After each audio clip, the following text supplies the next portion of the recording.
Welcome to Live, Let, Thrive, a podcast about the Airbnb life, the share economy, and everything in between. Here are your hosts, Micah and Steve. Hello, and welcome back to another exciting episode of Live, Let, Thrive. Thrive? Did I leave off the V there? Live, Let, Thrive, y'all. You know what you're listening to. You clicked on us. You've been clicking on us for a long time now. And guess what? I'm Stevie Stacks, coming at you from Fort Worth, Texas. We have a great show on your favorite short-term, mid-term, long-term rental podcast in the world. And we have a special guest on this episode 284, Live, Let, Thrive. And the special guest is named Toni Andell. Andell or Andell? Andell, but it'll work either way. Okay, cool. This is going to be a great show. And I'll read a little bio about Toni.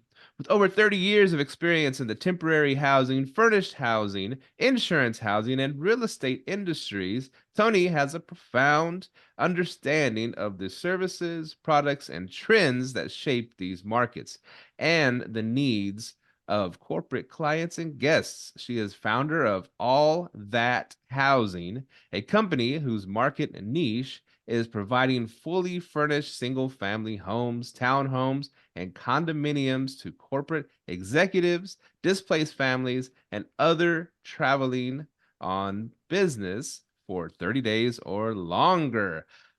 You wrote a lot more, but let's just lead in with that. What do you say, Toni? It's a lot of history. Cool. So how did you start in this industry in the first place? Well, I started right out of college. I started in the property management side as a leasing consultant at an unfurnished property. The company owned it was called Oakwood, pretty well known worldwide corporate housing, corporate apartment home company.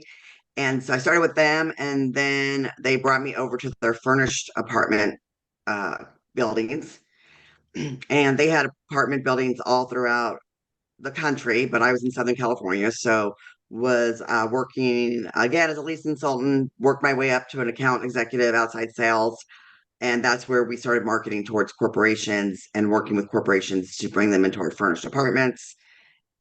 Started just locally, Marina Del Rey, Torrance area, and then the company expanded nationwide. They had buildings all over. We lost one of our buildings in Torrance, and Howard Ruby, who was the CEO and owner of Oakwood, looked at each other and we're like, okay, we got to fill Toyota and Nissan, and all these clients are, wanting their somewhere furnished to live. So he said, let's just go into other people's apartments and start furnishing them. So that's kind of how the whole industry started, and it was really fun because I get to be part of that. And that's funny because that's about, you said 30 years ago, right? I was actually in March. It's scary. It's 35 years. Now 35 do my years ago. age. 35, and he actually, the furnished corporate apartments that he had, now other people had them, but Howard made it huge. He had them since the 60s, and they started off as swinging singles, and then he realized corporations was probably more profitable for him. Cool. It's funny, and I'll go back to this because I remember even, let me see, about, man, it's about, for me, I'm in my 40s, so they used to be, about 10 years ago. Now it's about, oh no, about 20 years ago. It kind of doubled already. But I was living in these apartments over by the airport, because I was working at at an airline over here in Dallas Fort Worth Airport. And so, and I remember some of the older guys at work said, "Oh, you're living at those apartments. They used to be singles only apartments." And I was like, "Really?" He goes, "Yeah, it was a singles only."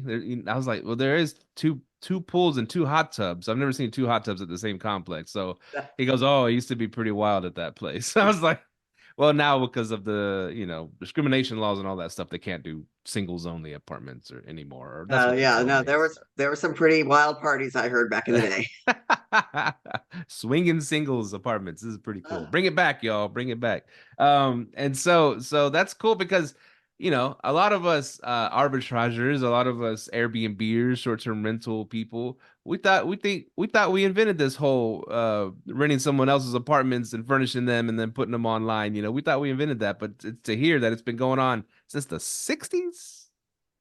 And it's so funny because it's so funny. The whole word arbitrage and midterm rentals, that was never in my vocabulary. And, I started Googling things and looking at Facebook groups. I'm like, what? I got to learn a new terminology. And, arbitrage for our industry was always called master lease. You went in and it's just called master lease, and that's our lingo. So when I'm talking to my corporate clients or I'm talking to my colleagues in the industry, we my clients are like, midterm rental, is this the same thing as 30 days? So I'm like, yes, I go, that other industry is trying to teach us new words. So, short term, before Airbnb, because it wasn't around, we were calling ourselves short term rentals for 30 days, Oh right? yeah, Those yeah, were short term rentals. right. And so now we just kind of, as an industry, had a shift based on the terminology and everything. Yeah, yeah, because I remember starting to go to apartment complexes myself to pick up units, and I guess the gurus at the time were saying, don't call it short-term rentals, don't call it Airbnbs, of course, call it corporate rentals. And then so, Yeah. we went in day one on some of these places, the higher end places, and like, yeah, we do corporate leases here. Yeah. What's the name of your company? What's this and that? Here's like a form like this thick to fill out. Yeah. I just Yeah. started yesterday, so this probably ain't gonna work. I'm not one of those like real companies that were been doing this forever, you know. So yeah. Fascinating to me because I grew up in the industry. I mean, I watched it evolve. Helped open their international properties. I opened up an insurance housing division. I did all of that, and then so then I started looking, and I said, "Wow, there's so much more out there of furnished homes and furnished apartments than our group thought." And so it's fascinating to just see how many people have more than one home. They have multiple homes and apartments. So for me, you can teach this old dog a new trick. It's great to be meeting everybody and getting involved and talking to the homeowners and the investors and everybody. Cool, cool. So now when the people started doing this for under 30 days, did you all kind of shift to for doing under 30-day rentals, or are you still stuck to 30-day plus? We were actually doing 30-day, I'm sorry, under 30-day rentals to backfill our vacancies. And then Airbnb came in and ruined it for us all. Sorry, just kidding, everybody. Not really. But so we were doing all the short terms, but then all the laws kept coming in, and the doing all of that. We just shift when we were doing the under 30. We were making sure we were paying taxes and things like that. But no, we've been doing it. It just Airbnb it made it difficult for the industry because now, as you see, you know they're shutting it down. The cities, the shorter terms, and I mean not everywhere, but it's coming more and more neighborhoods and stuff like that. Plus, apartment complexes got hip to the terminology corporate lease, and then so not only they say no, we don't do corporate Airbnb stuff, but y'all keep, they got hip to it, and that probably hurt y'all too. Said no more corporate here, no more nothing. We're just gonna do straight Yeah, rentals. I mean, so what really hurt on the apartment side, again, now I focus more on homes. My niche is homes. But I mean, obviously I grew up in the industry and we all still I still will refer to apartments. What happened was the apartment complexes have had ups and downs with our industry, and COVID really, hurt it because a lot of people had to give back the apartments. And Hmm. here's a building that gave somebody 20, 30, 40 homes, one corporate housing company, apartments, that many apartments, and they had to pull out. Hmm. So now I feel like multifamily apartment communities are a little bit more like, we'll slowly let you back in the door. And they're slowly letting people back in the door. But it was a huge impact. Oh, hey, how y'all doing? Stevie Stacks here from Live Let Thrive, and I thought I'd give a quick shout out to my buddy Brian Wynn over at themusecoffee.co. Man, this is some good stuff. Brian's a longtime listener of the show, fellow entrepreneur, and he's been sending us coffee for a while now, and this is some really, really good coffee from the best places on earth, best beans on earth, freshly roasted and sent to your front door in a couple days, and you'll know what I'm talking about. So So my buddy Brian Wynn over at the Muse Coffee, hit him up. He'll hook you up. If he knows you're a fan of the show, you put in code LLT, you get an extra 20% off your order. I mean, what do you got to lose, y'all? Help us keep the lights on, help a fellow entrepreneur, and get you some good coffee in the process. themusecoffee.co. Yo. And so early on, I guess y'all would your company. When did you start your own company? Because you started working for that other company, right? So I started my own company 2020. You know, I had the recession. I mean, I got COVID. I got laid off at the company, and so I started consulting and doing temporary housing at the same time because I had clients that would call me and ask me to help them find, you know, single family homes or apartments. But I also consulted for companies on people that had like furnished home companies or they wanted to expand insurance housing division. So I taught them how to expand and get into the insurance housing world. And then I was going into people's businesses that had furnished homes, and I'd be like, okay, this is not going to meet corporate standards. This is never going to get you corporate business. You can get other business, but if you want, you know, corporations, we got to redo everything. You know, I'm pulling out, I'm like, get rid of all of your dishes, your pots and pans, your sheets.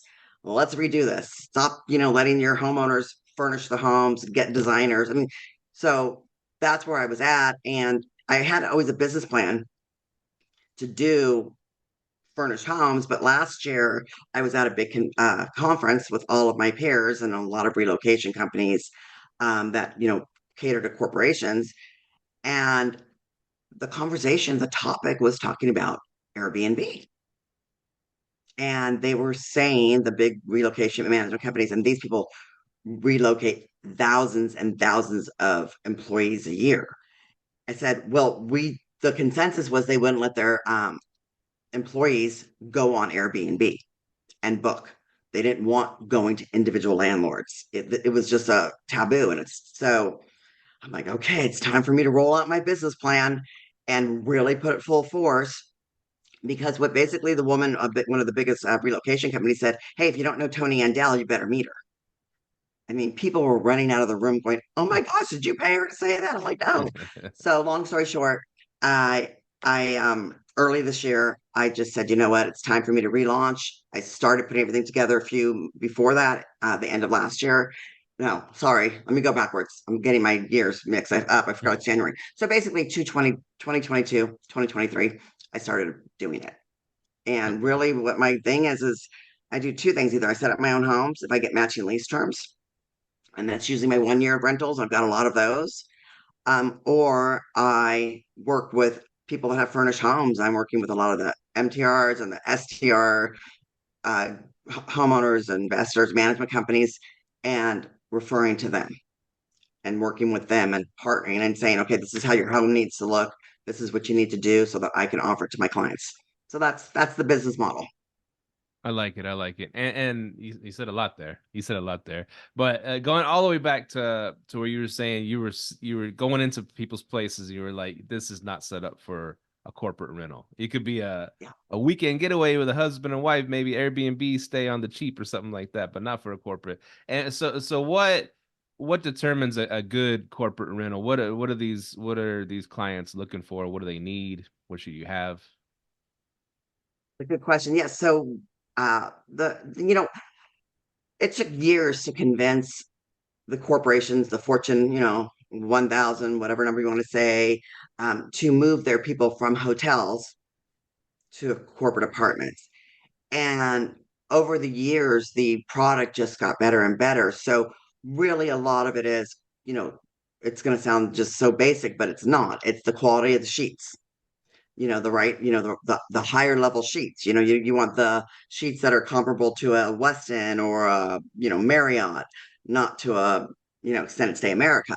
Um, your towels. I mean, the industry really likes white. Not gonna lie, they like white or very, very light grays. So that was important. They want to know that the bedspreads are that it's not using bedspreads. They want things that they're washing every single solitary time in between people. The biggest thing for me was opening up the cabinets and the cupboards in the kitchen. Oh my gosh, I lost my mind. I mean, I literally lost my mind when I was going into these houses. The dishes didn't match. there'd be 2 wine glasses and 4, short cups, and all, for a 5-bedroom home.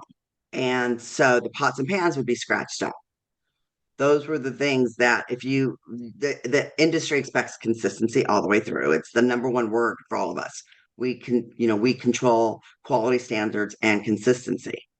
And so that is why I started my company, because my clients are hiring me to make sure that standard is there. So everything needs to match. Don't have, even down to the plates where some of them may have bumps in them, pattern, and some of them might be solid white. They're both white, but if there's 3 of one and 4 of the other, it does not match. Imagine having a sit down, dinner. That's it. It's the consistency, and then making sure the cleaning standards. Oof, cleaning standards. That's been a challenge. No scuffs on the, I mean, little things, scuffs on the wall, a teeny bit of hair on the floor. So when I do now with my clients, before I will even rent a home, I make sure we check it out. And then the day of move in, we have an inspector go through that I hire that also knows how to clean just in case. If we have to pull linens off and put our own on, we will. But I'm really trying to find partners that just get it and the high level of quality standards. Mm, mm. Yeah. Quality is everything, and so many things that you're saying is like, oh crap, am I doing that? I'll give you my list. I'll give you my Yes. my standard list of how many forks, how many knives, how many what cutlery. Now I need that. What what jumps to my mind real quick? I go off on side stories a lot. Sorry about Go. that. But we went to this last summer. We went to Puerto Vallarta. I wouldn't suggest going in the summer. It's like 1,000,000 degrees over there. But we still had a good time. Whatever.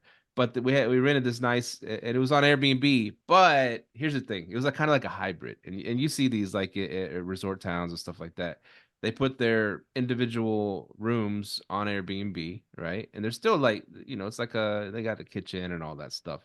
It's kind of like individual condos, but it has like a front desk, and they run everything and they keep Right. everything. I've been So to, yep. that's cool because they have the quality control there because they're located there. Anyways, there's a cool ways. I like that kind of hybrid hotel but Airbnb model, which is cool. But one thing I noticed, they had these, and it's old Mexican style, Spanish style place. It was really nice, overlooking the beach, and they had like a china cabinet, which to me, and I thought it was interesting at the time. It was a china cabinet, and it was a nice older looking style, us our generation, we don't use those. My mom and them, they always had it. It was a piece you had to have in your house. You had to have a china cabinet, right? Is something you had to have. And I ended up, when I first got my first home, my mom gave me 2 of them for some reason that she had in storage. I don't know. I ended up with 2. I made them liquor cabinets, whatever. But anyways, This way. so anyways, this place had this china cabinet. What was cool about it is it had the exact amount of plates there. It had the cups. It had the wine glasses. It had everything like right there in one spot, and it looked cool. And I was like, wow, that actually has some functionality to it. Instead of cupboards, things get lost in the cupboards, keep stuck in the back. Could cleaners forget to go in there, all that craziness. But here's a glass. You could see through this china cabinet, had everything in the right place. The cleaner needs to do is snap a picture, and one of us looks at it like, okay, everything's there. We don't need to replace nothing, and go about our way. I thought that was a functional use for a china cabinet. No, I mean it's true. It's so important. It's so funny. I have a condominium that we've had forever in Mammoth, a ski resort. I've never managed it. My husband and I don't manage it. I don't do short-term rentals. It's too, complicated for me. Let the experts that are up there do it, right? And so I went into my condo, and it was like, oh my gosh, it's not organized. The housekeeper put it back in different spots. Mhm. And so I reorganized it, took pictures, sent it to my property management company. I said, this is how the house needs to look. I said, when a guest comes in, because it's just, for me, it's got to be perfect. It's got to be perfect, because like you said, you have to think that a business traveler, somebody that goes all over the world all the time, they're usually in hotels. That's what they want. I mean, I opened up our international service departments in, gosh, Asia, way back when. And the reason why we did it was because back in the time, there were no quality controlled apartments that business expats and everybody could go into. And it was, you always knew what you're going to get because you always knew you were going to get a perfect experience. But yeah, so that's a lot of the consistency. I'll tell you what the other thing kills me is how much personal items are in some of these homes. I know for short term rentals, it's a different business model, but for midterm rentals, it does not work. Or garages, they take the garage and they put a lot of games in there, which again, that's perfect for somebody, going there for a weekend that want to play. But when you're shifting to business travel and even in like insurance housing, people that are displaced, they need a garage. They don't want people's things because they don't want the liability of somebody's stuff being in the house and God forbid something happens. So Mm. it's an interesting, for me right now, it's kind of fun going in and just, seeing the differences of the concept of furnished. Mm. It is two different things, and we've kind of blurred it. I'm guilty of it, kind of blurred the Airbnb slash corporate thing. And a lot of it is I prefer corporate. I prefer getting the long stays, 3 months, 6 month bookings, at a premium price. And those clients, I mean, I'll hop to it. If they need anything, I'm gonna go handle it, get it handled immediately, because those are bread and butter. But then again, we do stay on the short term media rental sites, You Airbnb, should. VRBO, so they get exposure, and we do get long bookings from there too. But then just to fill in the gaps, I mean, we always end up with some gaps, and to fill in those, we like to use the short term rental model. But I too, I would rather have a garage than a game room myself, because people like to park their cars in the garage, especially if it's cold, it's snowing or ice or hot as hell. You want to park in the garage. Yeah, that's what I think of. I'm in California, so if you park in the garage, it doesn't matter. It barely ever rains in Southern California, right? Well, Yeah, except for last year. yeah. But I mean, all these other cities, I'm like, if it's snowing, I don't want to go outside. I don't bring my groceries that way. So I mean, it's definitely a different concept. But I mean, midterm, like you just said, midterm rentals, they stay 1 to 3 months, 90 days. The average relocation, they usually get 60 days. And then a lot of the executives that have houses, they're going to get a little longer a lot of times because they're trying to find, somewhere to buy and, really, deep dive in. So that's where my business comes in. And I'm always looking for those homes that I can have the 30 to 90-day stays. And, you know, I mean, today I just got one for what was it? 8 homes in Raleigh. I mean, in Durham, but downtown Durham, three-bedroom homes, 3 to 5 bedroom homes.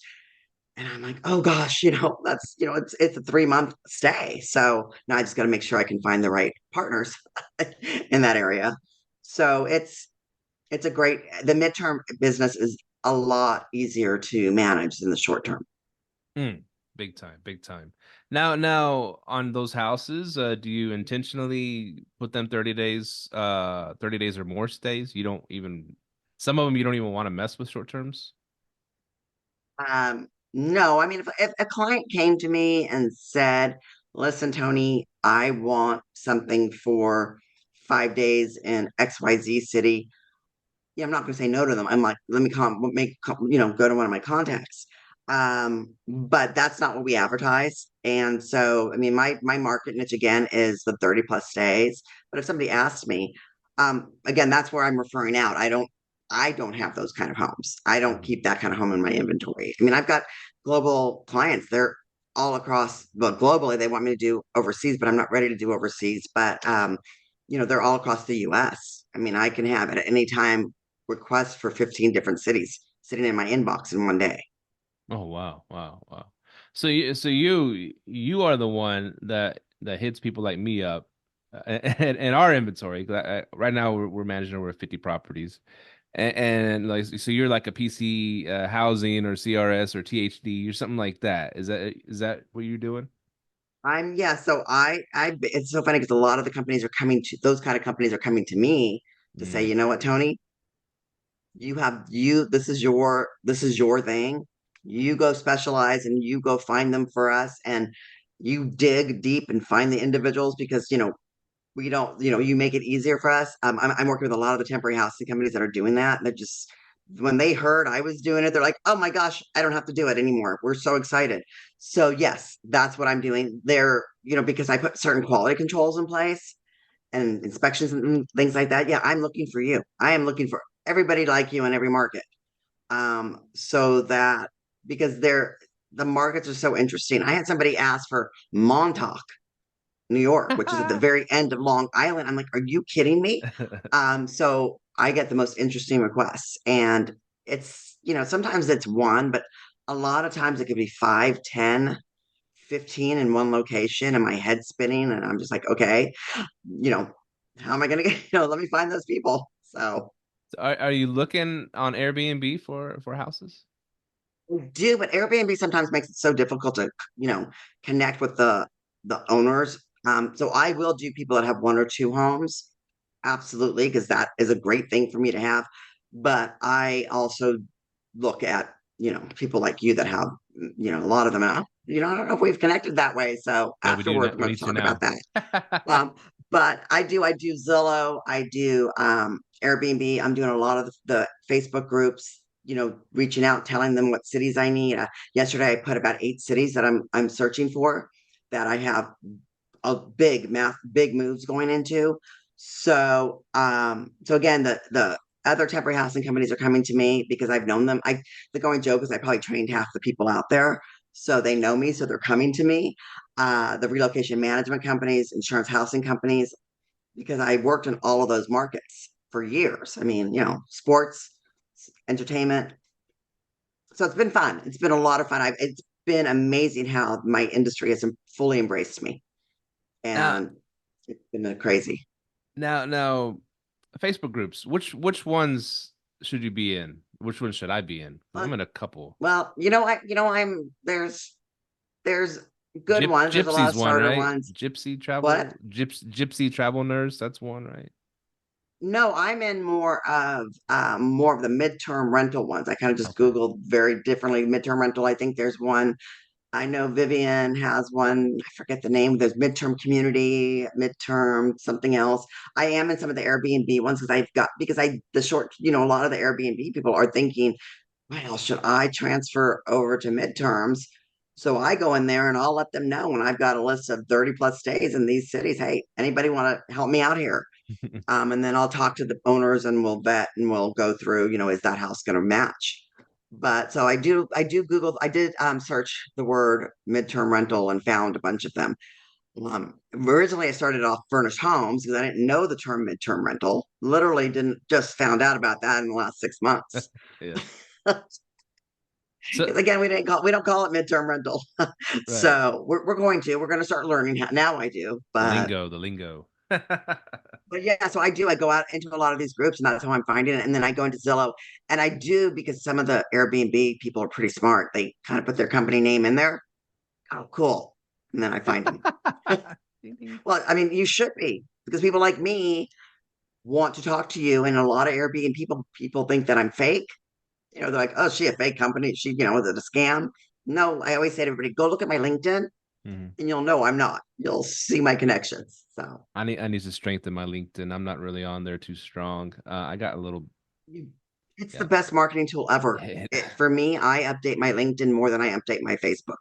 okay, I'm there. Today, I'm putting it on my page right here. LinkedIn. I'm doing it.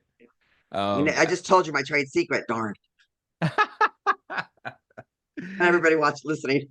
It's a great secret. I've heard it for a while in the industry. I gotta get LinkedIn. I was like, oh man, I got the Facebook, I got the IG, I dabbled in TikTok. I don't want another one. I don't want any more. But then this is the one for business, so I should get it. Going back real quick. Zillow. I've been using that for a while now to attract corporate housing providers, and it's worked like a charm. It's worked really good. Mhm. I've gotten a lot of bookings from Zillow. You know, I'm getting some people that it's funny. I'll get a message every now and then. How could you price a house that had $6,000 a month in this neighborhood, and the next highest price house is 2,000? What? I'm like, it's not for you. Don't worry. Just move on. Just move on. That is a negative about Zillow because this company I was consulting for. I mean, we get so many calls and we get the same thing yelled at for having, $8,000, $10,000 in Irvine for a 4 or 5 bedroom home, and they're like, "How you're trying to steal from us?" I'm like, "Did you read the fine print? Furnished house, 30-day lease." So Yeah, there's a premium to that. exactly. Now, so Zillow, we've had luck there. And also we Furnish Finder, we've been on there for a while, and now we were there attracting most at the beginning, of course, mostly attracting travel nurses, and then a lot of corporate people started, dribbling on, getting on there as far as business people, and I don't know, the secret got out. Furnish Finder was a place to go to find a furnished rental, and then there was a period of time when corporate housing providers were on there trying to find places. But Yeah. and I happen to know the owners over there at Furnish Finder, good people. They started suing the bejesus out of them because they didn't want that. They didn't want you hunting for, places on there. It wasn't what it was built for. So it kind of dried up in that aspect. The corporate housing providers got the message and said, okay, we're not going to look on there anymore because we got in trouble. But you mentioned sports also. Uh, there's one called, I've seen it a lot out there, called Clubby. Do you know anything about Clubby? It's so funny. I do know them. I work with a platform that I use for getting requests for corporations, and so they're on it. And so I do know of them. There's many others out there that I'm working with. They're actually coming to me directly because, again, they don't, especially the ones that are smaller companies, they don't have the time to go look and do all this. So they're like, okay, Tony, you already have a list. Where are we going? Mhm. And then I just, I sign the leases and then we work together. They co-write with me because yeah, I do know Clubby. They're mostly, I think, mostly Right. baseball. And I asked because I've seen them out there in the different, sites, and I've sent them a lot of my listings. Never got one word from them. And also, they don't I on haven't their gotten a website. booking either. Never got a booking. Yeah, and they don't have a phone number on their website. They have no one I could talk to. And that's what I found out early on is this is a relationship business. And I've always, you've heard of Owl Network, right? Mhm. I've always reached out, sent them all my listings, whatever, for whatever city, or I find, I kind of like you, I go headhunt a little bit and put them in other people's properties too. But I'll pick up the phone and I'll call and I'll talk to the people at these different corporate housing. There's a ton of them, and I'll talk to them and I'll get, send them my information. If they have a place I can put my listings, I'll put them there, and I'll add them to my email there. You know what I'm saying? And so I form relationships with the providers. And but like someone, it's so weird, like because Clubby don't even have a phone number or no one I could talk to at all, but most of them do, and most of them are glad that you're trying to solve a problem for them. I mean, and a lot of them are going to look at you and go, "We don't know you, so we're afraid of you. So be sure we'll take your stuff. We'll take your stuff, but we're probably not going to call you." And then there'll be people that'll throw it over to me and go, "Okay, if you want to do that, these people called me. We don't want to get involved with working with, these people." And so I get the calls from my fellow partners in crime, and then I'll start talking to those companies and start working with companies like yours or whoever, and get it in there and get it going. I mean, because the industry is still kind of hesitant of working with everybody. There's a group that was out there saying, "Gosh, every single insurance housing company." Oh my gosh, I cringed because I'm friends with all the upper management people, these insurance housing companies, because we all were hung out together at all the industry, trade shows. I worked for some of them, and they're like, we're going to start putting blocks on this because it's, I mean, they're like, it's getting crazy. It's being inundated. We're being, it's too much. And I'm like, somebody was saying, "Oh, you should email them all." I'm like, like, don't overkill. They're going to find you. They're going to find you. So don't kill them. Don't kill them. Oh, Um, so don't send them but emailers.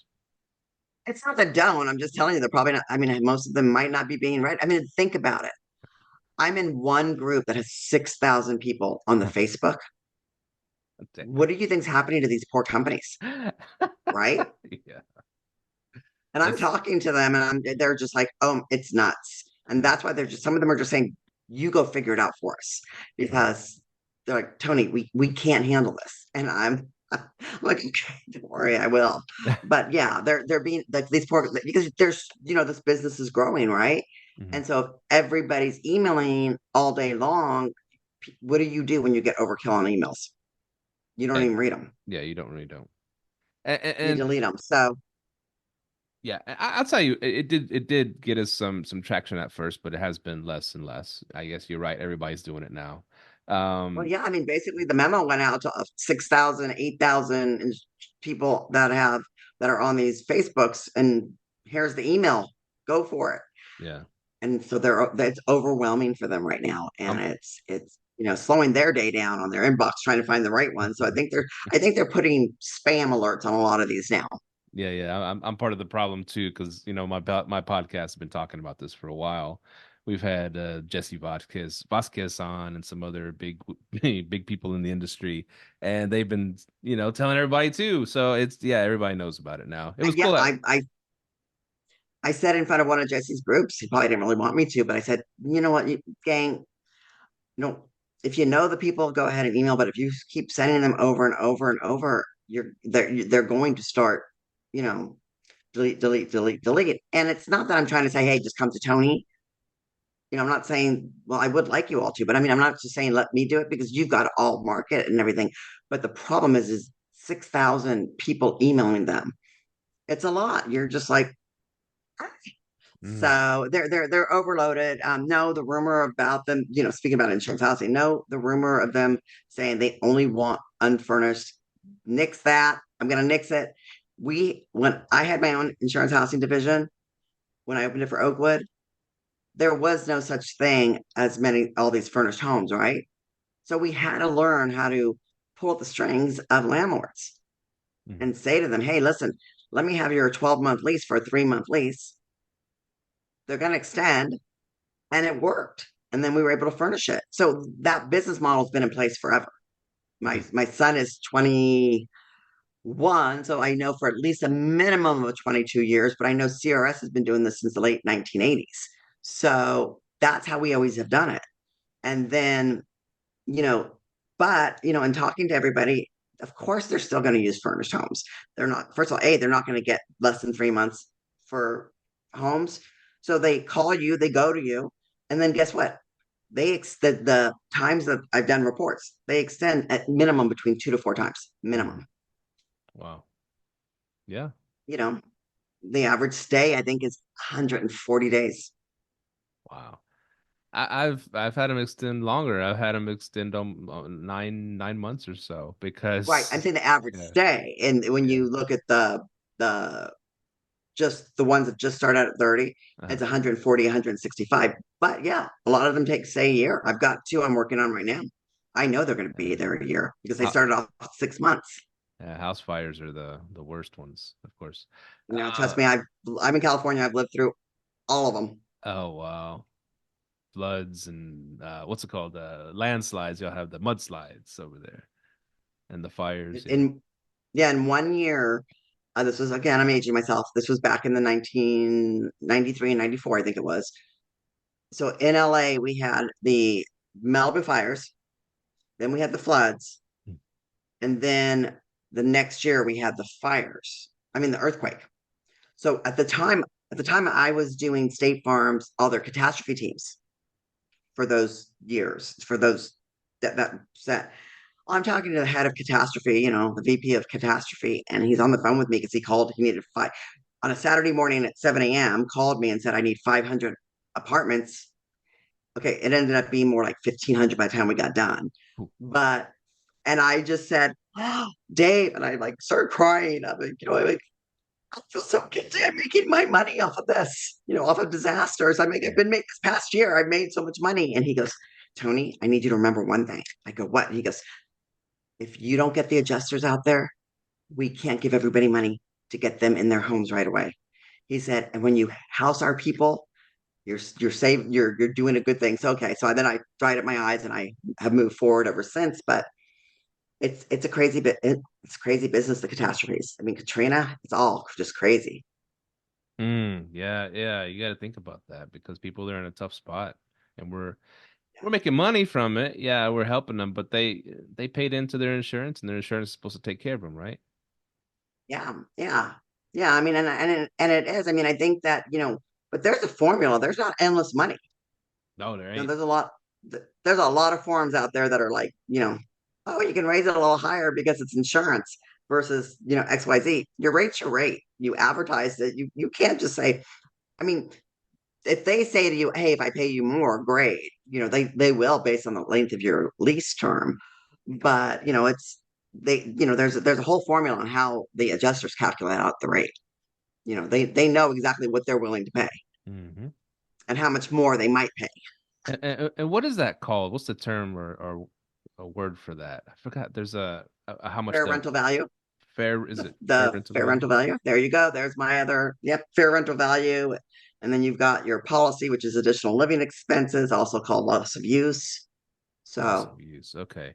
Because it happened to me one time because of this lady, like I said, it was she was there for like 9 months or so. But they approved the initially for 3 months, house fire.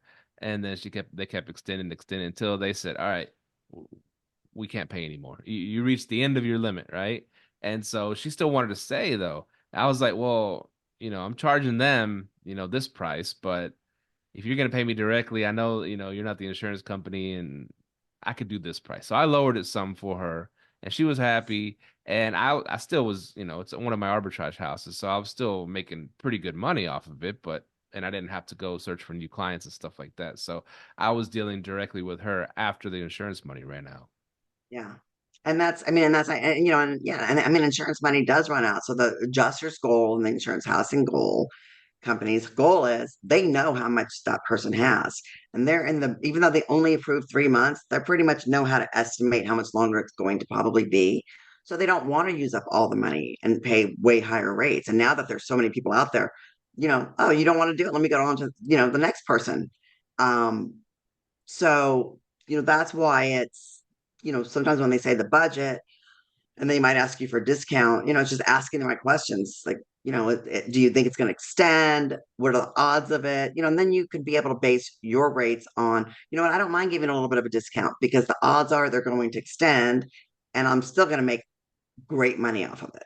Right. Yeah. Oh yeah. You can't get too greedy with this. Especially it got pretty saturated. I wouldn't say, yeah, it got saturated for a while because everybody started finding out about it. At first, we could like name our own price and they pay it. Then it got Yeah. to a point where like, yeah, it's a little bit too much for us. We can't pay that. And like, oh, y'all have limits now? Crap. We had to we had to come down to earth a little. And I was like, I should look at it. I should look at it as, okay, what's a good price that I'm satisfied making a month instead of I'm gonna try to hammer them for 10,000 a month. I started looking at it a little differently. I would rather Good for win you. something than lose it and not get the 10,000. Absolutely. And it was funny because there's a Facebook group. I'm not going to say which one. And the people like every like 3 or 4 weeks, they probably didn't read what we already wrote. Talk about, oh, I just got a request for on my Zillow, and how much more do you think I can, raise the rate because it's insurance? They have an endless money. I'm like, you know, you should have figured out how to price yourself to start with, and then price yourself the right way when you do your listings.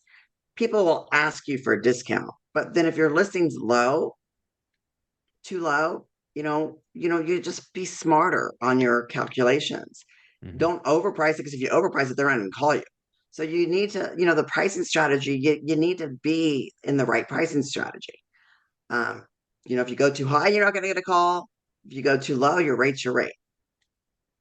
Right, right, So right. that's my philosophy. Again, I've been doing this for so long. It's just, in the corporate housing industry, we don't do that.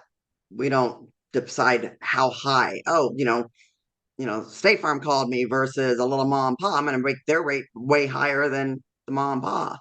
Hmm. Your rate's your rate. And normally, you're giving discounts to the big companies that are booking volume. So it just works differently.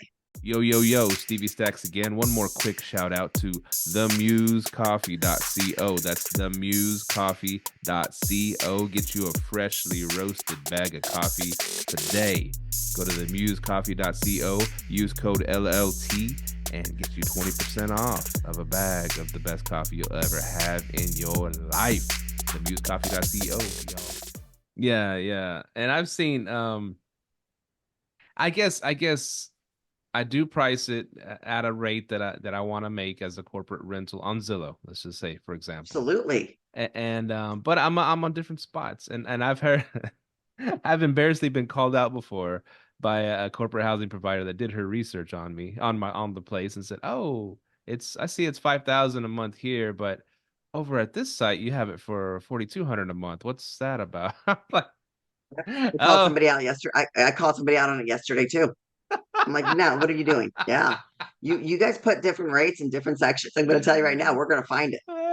Um, it's bad. I had somebody do that to me. They changed the rate on me. I thought actually I didn't realize they offered me a different house, but I thought they bait and switched me one time. And then we had a nice long discussion. And then I found out she's got 55 homes. And she's like, I'll never do that. And we discussed it. I said, okay, great. We're good. But yeah, you got to watch out for that bait and switch. If we all know what we're doing, we're not gonna, we know what the rates should be in the area. So and again, it's so saturated now, so saturated. Except for in some of the markets that I really need, it's not.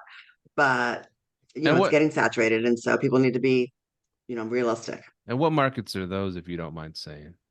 Well, no, there's certain ones that I need there that San Diego, obviously I've got connections down there, but North San Diego, I would like a little bit more. That was one of my big ones. It's interesting. I just put it out there on one of the Facebooks. I'm looking for like above Syracuse, there's Clay, New York, right above Memphis, Stanton, Tennessee. I'm starting to do it. Where else? I was just got off the phone with some stuff, around Plymouth, Minnesota. Minnesota, yes. Where else were some of the ones that just came in?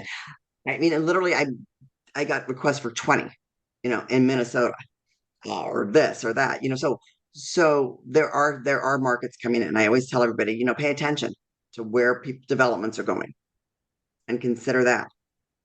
Think about where that is. If you're willing to, wait, where construction is going, you'll get the contractors first, and then you're going to get the corporations. So it just, really depends on the markets. You know what I noticed a lot? One is because we've been in Houston for a while, right? And Houston, of course, is ultra saturated. But I still on those sites, I see a bunch of them that reach us because this city's close. Spring, Texas. Do you know you've heard of Spring, Texas? Mm-hmm. Oh man, there's so many out requests for Spring, Texas, and I'm wondering what the hell's going out and going down in Spring, Texas. Okay. Well, and I called somebody today. I'm like, well, what's going on to one of the areas? And they're like solar. I'm like, okay, solar companies are sold, and so when you have like, there's Samsung going on in Austinish area. Well, if you've got a big company like that, guess what? People start following. All of their providers have to come in. So and it works that way. But so I get, and I've got, which is beautiful thing is I've got the trust of these companies that are relocating those people. Mm-hmm. So they're calling me. So then I'm like, okay, hold on, I'll be right back. I'll go find you locations. So that's what I have to quickly, change gears and find it and look for people like you and say, let's have a partnership, or work with people like you that say, hey, I'm going into this area. You're sitting in that market. Let's figure this out together, how we can, build a partnership together. Nice, and do that. And we're going to do that right now. Real quick, I was going to ask, so how does it work? I've always wondered, and I assume I know loosely how it works, but so these corporate housing providers contact you to go find them something, right? So you see my house. A lot of them do. Yeah, you see my house for 5,000 a month. And so I know you're gonna make something. How do you make your money? Do you get a percentage, or do you try to get something over that a month rently or whatever the hell, monthly rent? How do you get paid? It's a mix. I mean, my clients obviously understand that I'm not doing this for free. So I do add, there's a fee involved, and it varies based on who, what I'm doing and who I'm working with. My goal is to work with, people like you and say, hey, Scotty, I need you to work a little bit on your rate. So, if I'm signing the lease, it doesn't matter, you don't have to pay me, I'll just put it in, but give me, this is where my price point needs to be. Can you get that for me? So for me, it really varies based on my client's budget, how long they're going to stay. That's all of how it works for me because again, I'm trying to be more honest with it and more, I don't want you to lose in negative money, right? But I don't want them to overpay. Yeah, so with the referral fees, it just really depends. Now, what I do is for most of my clients, I sign the lease with you, right? I sign it because again, they're hiring me to be the middle person, the major corporations that I'm working with. I work with a lot of corporations directly, the different things. So they want me to sign the lease. I'll provide you, what information you need about the guest. And then I build in, what I need to build in on my costs. I also add in, I also work on inspections and things that I do because we do multiple things on everything. So, Nice, so yeah, nice. I don't want to say there's a flat thing. Some companies just say this is it. I want to work with you to make sure that we can get the right price and being fair to everybody. Mm. And yeah, and so we need to leave enough meat on the bones. Everybody's happy, right? Everybody eats. Right. Right. Yeah, that's I it. just, yeah, yeah. I just, when we first started doing these corporate rentals, we just heard, hey, no, raise your prices, man. They pay a lot of money. That's so it was that for a while, and then everybody started doing it, and then, yeah, Back in the day back in the day for all of our business, yeah, everybody's prices were like, oh, you could get anything because this is rare. Well, now, the corporations, the insurance carriers, everybody's gotten smarter going, we know you guys are putting some good margins in there. Let's really negotiate. And when you've got volume, you know, what are you going to do? You're going to negotiate. You're going to get repeat business. I think that's the mentality everybody needs to realize. mm, If I send you 2 homes and I like you, guess what's going to happen? I'm going to keep going back to you first. I'm going to keep saying, hey, here's what I've got. That's how we're going to do it. And then I'm going to say, okay, now we need to keep doing, what are we going to do and how are we going to make this work? So, but the rates have to be there. I mean, you know what? There's not endless pockets, all right, but they yeah, will pay a little bit more. I'm not going to lie. They will pay more for great neighborhoods, great service, great product. mm. It's worth it, especially when they're sending over executives. Oh yeah, big time, big time. Um, so on real quick, I have a couple more questions. Is background checks. I mean, should we still do those? I've always been like, they're coming from a corporate housing provider. Maybe I don't need those. Well, so not if I said to you, hey, I've got a corporation that's coming in, their corporation's guaranteeing the money. Okay. They're the ones guaranteeing the money. They're the ones guaranteeing damage. There are going to be some that aren't, and I'm going to say it to you. This is how it's going to work. Let's talk about it, right? So back to the background checks for corporations. I think you need to, but again, it's each person's decision. If you are, and we do understand it's there, soft credit checks, they will not allow hard credit checks because, remember this person has a home somewhere else and, they're trying to get, it's not their fault they're going to a furnished home. Otherwise they'll just go to a hotel, Right, right? right, right. No, no, that's true. So work with it. With insurance housing, of course, you still do that because they're the ones signing the leases, the insureds, not the insurance housing or their carriers.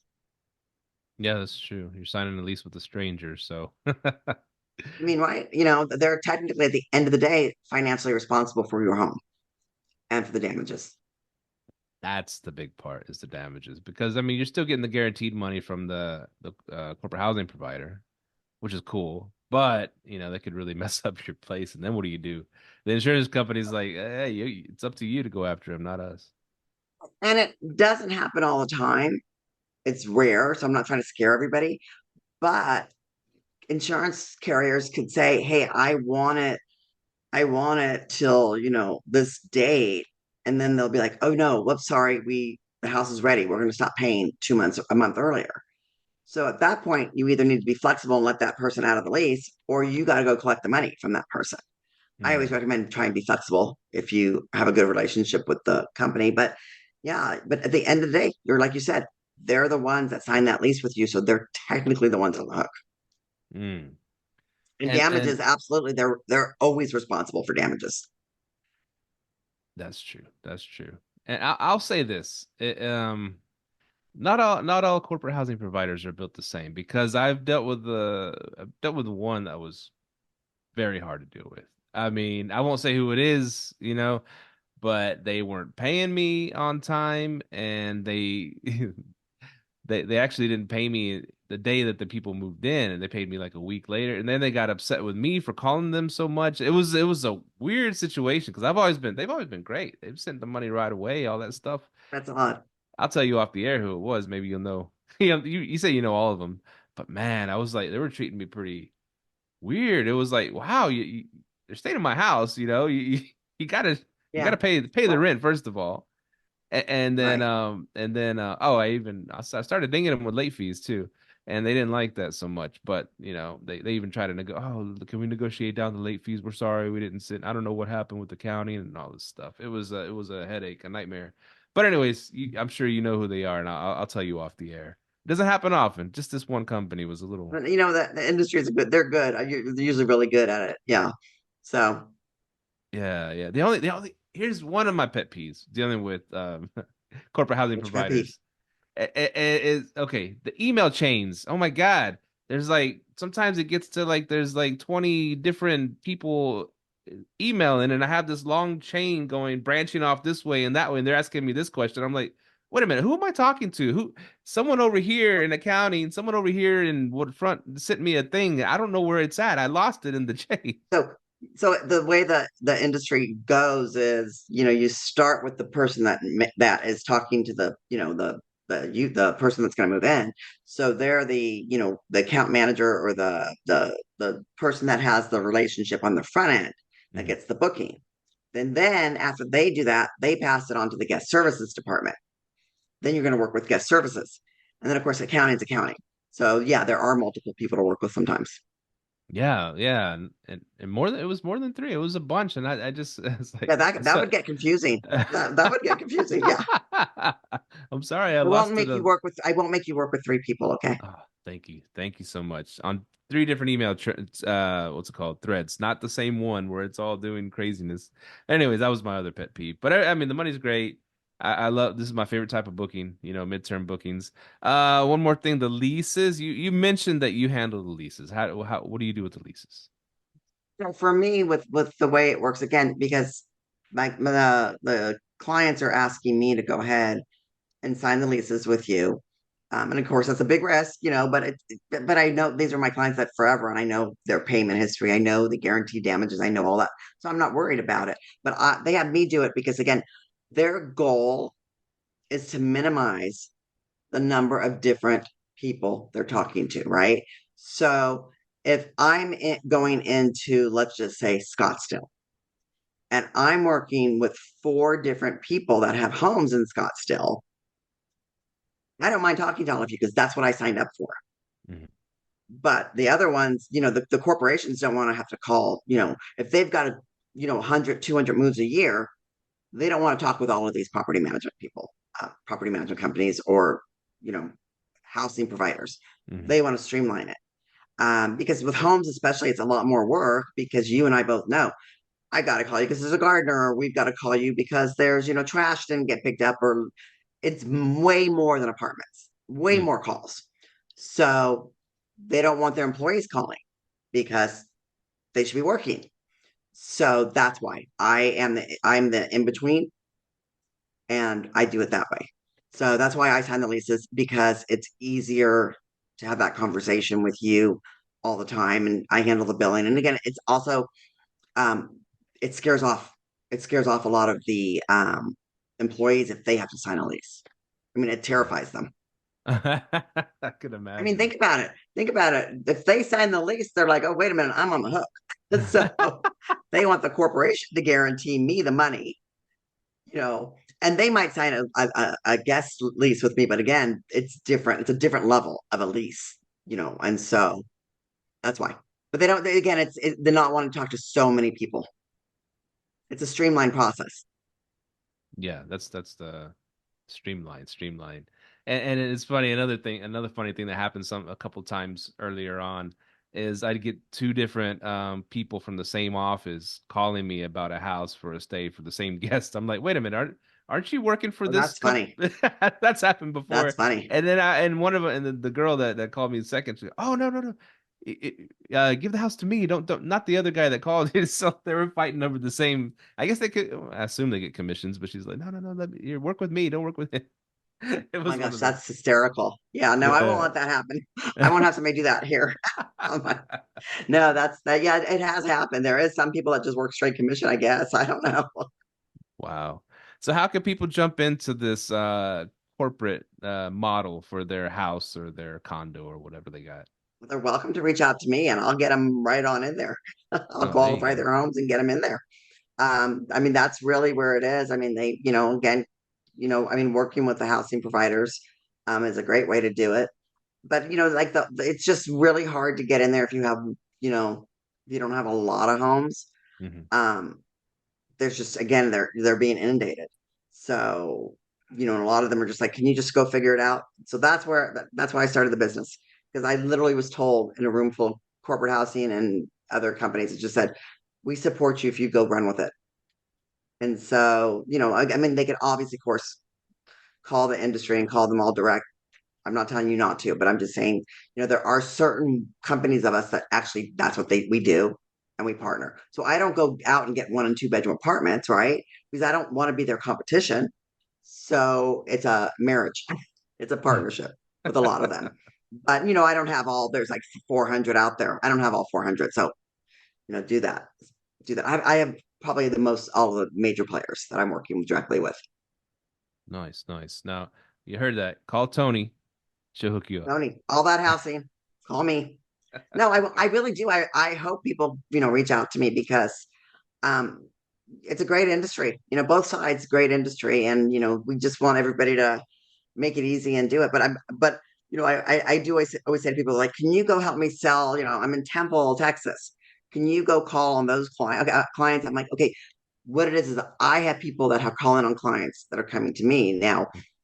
You know, I'm not sitting in Temple calling on the client, go in the corporations. I'm working with major corporations that have different areas, but I will do my best to fulfill everything, and hopefully I can get in there with Awesome. everybody. Like I said, I'm growing it, you're growing it, we continue to grow together. It's a partnership, and that's my goal. My goal is for the people that have like the homes and everything, partnerships. I'll share information on how to make the product right. I'll share the information on, what we need to do to get in the door.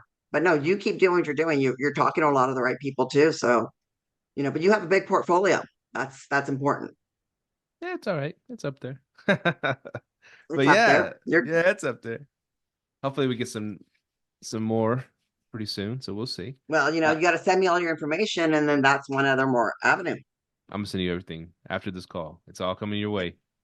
Info@allthathousing.com. I think you have my personal business one, but yeah, Info at allthathousing.com. info@allthathousing.com. Or they can go into the website and load under register property. Cool. I'll Definitely. add that to the show notes for people to find you if Oh, they can reach out thank to you you. directly at info@allthathousing.com. And her company is allthatcorporatehousing.com or Nope, all that allthathousing.com. housing. Allthathousing.com. Allthathousing.com. Well, thank you, Toni, for hopping on. And this is exactly what I needed because this is the field I'm most excited about is the midterm. It's just great Well, money, less headaches. I love it. call me anytime. I will be happy to embrace and share and whatever I can do to give you some insight. This has been fun. I really enjoyed it. Thank you so much. Yeah, me too. Thanks, Toni. And Okay. yeah, keep on keeping on. All right. Take care. I'll see you. Bye. Live, let, thrive. Out. Thank you for tuning in to this week's episode of Live, Let, Thrive. Be sure to tune in next week for all the latest in the world of Airbnb and all that entails. Bye-bye.